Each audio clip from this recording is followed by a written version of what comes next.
How do nuclear weapons work? Nuclear bombs are weapons of mass destruction. They harness the forces that hold the nucleus of an atom together by using the energy released when the particles of the nucleus, neutrons and protons, are either split or merged. Types of nuclear energy. There are two ways that nuclear energy can be released from an atom. Nuclear fission. The nucleus of an atom is split into two smaller fragments by a neutron. This method usually involves isotopes of uranium, uranium-235, uranium-233, or plutonium, plutonium-239.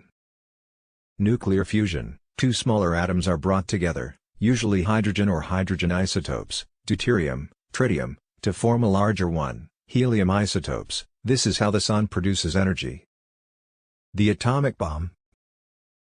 Nuclear fission produces the atomic bomb, a weapon of mass destruction that uses power released by the splitting of atomic nuclei. When a single free neutron strikes the nucleus of an atom of radioactive material like uranium or plutonium, it knocks two or three more neutrons free. Energy is released when those neutrons split off from the nucleus, and the newly released neutrons strike other uranium or plutonium nuclei, splitting them in the same way, releasing more energy and more neutrons. This chain reaction spreads almost instantaneously. Atomic bombs were exploded in war in Hiroshima and Nagasaki at the end of World War II. The Hiroshima bomb. Due to its long, thin shape, the Hiroshima bomb was called Little Boy. The material used was uranium-235. It is believed that the fission of slightly less than 1 kilogram of uranium-235 released energy equivalent to approximately 15,000 tons of TNT. The Nagasaki bomb. Compared to the one used on Hiroshima, the Nagasaki bomb was rounder and fatter. It was called Fat Man. The material used was plutonium-239. The fission of slightly more than 1 kilogram of plutonium-239 is thought to have released destructive energy equivalent to about 21,000 tons of TNT. The hydrogen bomb. Nuclear fusion is a reaction that releases atomic energy by the union of light nuclei at high temperatures to form heavier atoms. Hydrogen bombs, which use nuclear fusion, have higher destructive power and greater efficiencies than atomic bombs.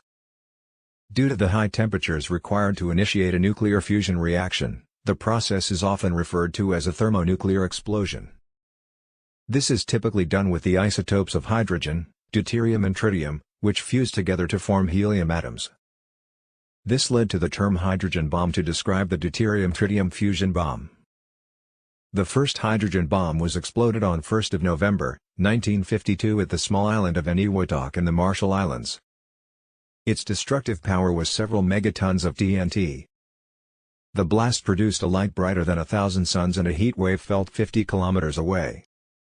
The Soviet Union detonated a hydrogen bomb in the megaton range in August 1953.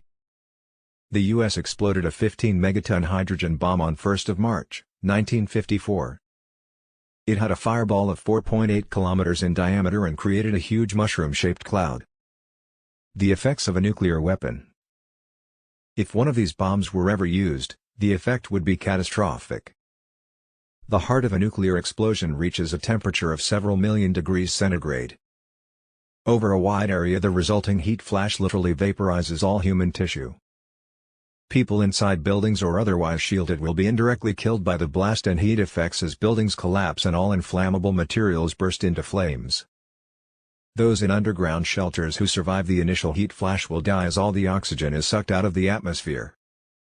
Outside the area of total destruction there will be a gradually increasing percentage of immediate survivors. However, most of these will suffer from fatal burns, will be blinded, bleeding and suffering massive internal injuries. Survivors will be affected within a matter of days by radioactive fallout. Radiation-induced cancers will affect many, often over 20 years later. Nuclear weapons cause severe damage to the climate and environment on a scale incomparable to any other weapon. The Red Cross estimates that 1 billion people around the world could face starvation as a result of nuclear war.